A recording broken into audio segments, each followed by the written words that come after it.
नमस्कार मित्रांनो, मी राज संतोष. स्वराज्य सूर्य शिवाजी महाराज या आपल्या यूट्यूब चॅनलमध्ये तुम्हा सर्वांचं स्वागत. आयुष्य म्हटल्यानंतर दुःख, निराशा, संकट ही येणारच. अहो, ती नसेल तर त्या आयुष्याला मजा ती काय. परंतु ती संकट आली म्हणून त्याच्यासमोर हतबल होऊन आयुष्य संपवायचं किंवा आयुष्यात खचून जायचं, याला तरी काय अर्थ आहे. अहो, त्या संकटाच्या छाताडावर बसून संकट संपवायचं आणि स्वतःला आणि या जगालाही दाखवून द्यायचं की संकट ही क्षणभरच असतात. आपली शक्ती, आपली ऊर्जा, आपला पराक्रमच हा कायम असतो. आणि हे जर आपल्याला स्फूर्ती घ्यायची असेल तर शिवचरित्राशिवाय पर्याय नाही. अहो, शिवचरित्रात एक ना अनेक दाखले देता येतील या संकटावर मात करणाऱ्या आमच्या मावळ्यांचे. आणि त्यापैकीच एक नाव म्हणजे रामजी पांगेरा. कोण होते रामजी पांगेरा? त्यांचं शौर्य काय, त्यांचा पराक्रम काय? तर त्यांचं शौर्य, त्यांचा पराक्रम आपल्याला सांगेल नाशिक जवळचा कन्हेरागड. आपल्याला त्यांचं शौर्य, त्यांचा पराक्रम सांगेल प्रतापगड. रामजी पांगेरेंचं शौर्य, रामजी पांगेरेंचा पराक्रम आपल्याला माहिती करून घेण्यासाठी थोडा पूर्वार्ध माहीत असणं फार गरजेचं आहे. 1670 साली छत्रपती शिवाजी महाराजांनी सुरतेवर दुसऱ्यांदा हल्ला केला आणि प्रचंड संपत्ती स्वराज्यात आणली. या घटनेने औरंगजेब प्रचंड संतापला आणि त्यांनी रागाच्या भरात गुजरातचा सुभेदार बहादूर खान, दख्खनचा सुभेदार इखलास खान आणि बेहलोल खान आणि बऱ्हाणपूरचा सुभेदार दिलेर खान यांना स्वराज्यावर हल्ला करण्यासाठी पाठविले. स्वराज्यावर अशा पद्धतीचा हल्ला होणारच याची पूर्वकल्पना शिवरायांना होतीच. म्हणून त्यांनी स्वराज्याच्या सीमेवर असणारे साल्हेर, मुल्हेर आणि कन्हेरागड जागते ठेवण्यासाठी सांगितले आणि तशा सूचनाही प्रत्येक गडावर पाठवल्या. कन्हेरागडाच्या संरक्षणाची जबाबदारी रामजी पांगेरांवर होती. म्हणून त्यांनी गडावर असणाऱ्या 1000 मावळ्यांपैकी 300 मावळे हे कन्हेरागडावरच ठेवले आणि फक्त 700 मावळे आपल्याबरोबर घेऊन गस्त घालण्यासाठी ते गडाबाहेर पडले. खरं तर 30,000 मुघल सैन्य या सीमेवरच्या किल्ल्यांवर हल्ला करण्यासाठी येतंय हे कळल्यावर तुमच्या आमच्यासारखा घाबरून किल्ल्यामध्येच लपून बसला असता.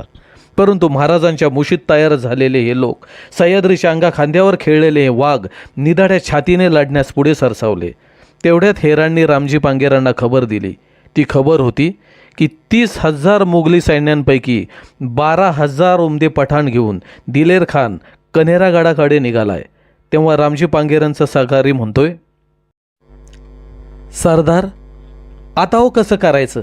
अहो, आपण फक्त 700 मावळा आणि तो दिलेर खान 12,000 पठाण घेऊन येतोय. आपल्याला महाराजांकडून मदत येईपर्यंत किल्ल्यात राहणंच बेस्ट ठरल. त्यावर रामजी म्हणाले, नाही, ते जमणार नाही. अरे, तो दिलेर खान माणूस नाही, हैवान आहे, हैवान. आपण किल्ल्यात जाऊन बसलो तर तो या गोरगरीब रयतेला लय तारास देईल. या आपल्या आया बहिणींना पळून नेईल, गुराढोरांची कत्तल करल, लोकांची घरं शेतं जाळून टाकल. नाही, ते जमणार नाही. अरे, राजांचं शिलेदार आपण. अरे, शिवरायांनी सांगितलंय हे स्वराज्य रयतेचं आहे आणि त्या रयतेच्या कल्याणासाठी आपण आहे. अरे, मेलो तरी चालल, पण त्या दिलेर खानाला आता सोडायचो नाही. तेवढ्या दूरवर आकाशात धुळीचे लोट दिसू लागले. घोड्यांच्या टापाचे आवाज ऐकू येऊ लागले. म्हणता म्हणता दिलेर खानाचं अफाट सैन्य समोर येऊन उभं राहिलं. तेवढ्यात रामजी आपल्या मावळ्यांना म्हणतोय, माझ्या बहादूर गाड्यांनो, जगलो वाचलो तर राजांमोर मुजऱ्याला उभं राहू, नाहीतर स्वर्गातच भेटू. हर हर महादेव, हर हर महादेव. आणि युद्धाला तोंड फुटलं. दोन्ही हातात तलवारी असलेला रामजी भिंगरीसारखा फिरू लागला. काही काळाच्या आत मुघली सैन्यांची मुंडकी रामजीच्या तलवारीने छाटली जात होती.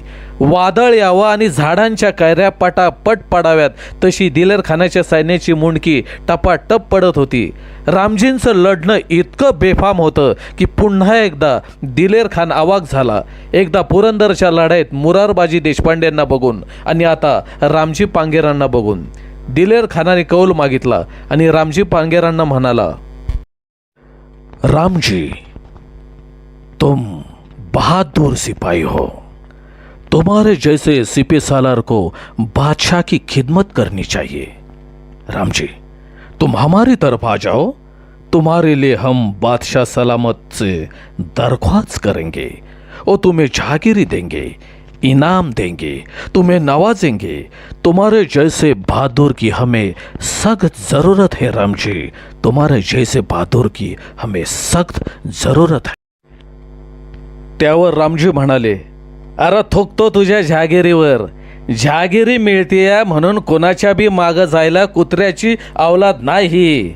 अरे आम्ही सह्याद्रीच्या जंगलातलं वाघ, तुझ्यासारख्या कोल्या कुत्र्यांना नाही काढायचं ते। अरे आमचं जगणं आणि मरणं दोन्ही बी आमच्या राजासाठी, आमच्या साम्राज्यासाठी। त्यावर दिलेर खान म्हणतोय, तुम्हारा शिवाजी राजा आखिर क्या देता है तुम्हें कि तुम जैसे बहादुर मरने मिटने के लिए तैयार हो जाते हो। आखिर किस मिट्टी के बने हो तुम लोग। लेकिन अफसोस तुम जैसे सिपी सालार को हमें मारना होगा, अफसोस हमें मारना होगा। त्यावर रामजी पांगेरा म्हणाले, अरे दिलेर, मरणाचं भ्या कुणाला धावतो तू? मरणाचं भ्या कुणाला धावतो? अरे मनगाटात जोर असेल तर हो लढायला तयार। आणि पुन्हा लढायला तोंड फुटलं। रामजींच्या दोन्ही हातातल्या तलवारी दिसत नव्हत्या। त्यांचं भिंगरीसारखं फिरणं पाहून दिलेर खानाच्या पायाखालची जमीन सरकली। अनेक पठाण मारले जात होते। दिलेर खानाचं सैन्य म्हणत होतं, सरदार सरदार, हे मराठे इंसान नाही, सैतान है सैतान। तेवढ्यात दिलेर खानाने नेमबाजांना इशारा केला।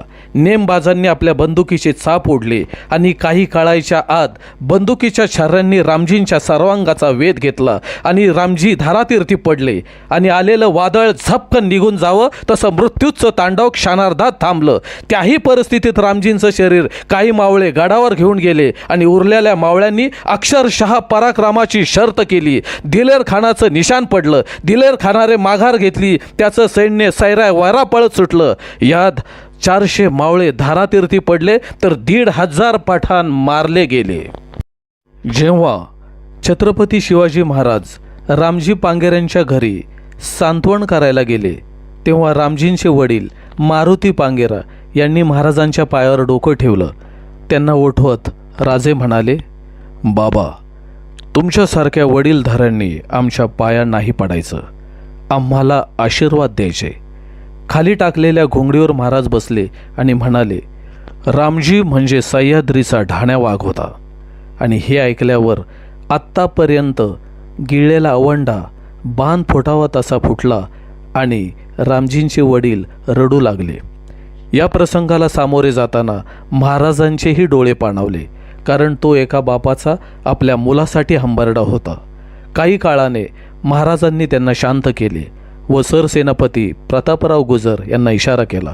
प्रतापरावांनी एक मोहरांची थैली महाराजांकडे देऊ केली। महाराजांनी ती मारुती पांगेरांना दिली, परंतु मारुती पांगेरांनी ती साफ नाकारली।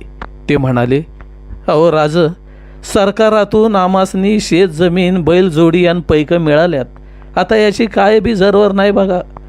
तेवढ्यात रामजी पांगेरांचा लहान भाऊ पुढे आला व म्हणाला, राज, म्या रूपाजी रामजी दादाचा धाकला भाऊ, दादागत मला बी स्वराज्याची सेवा करायची।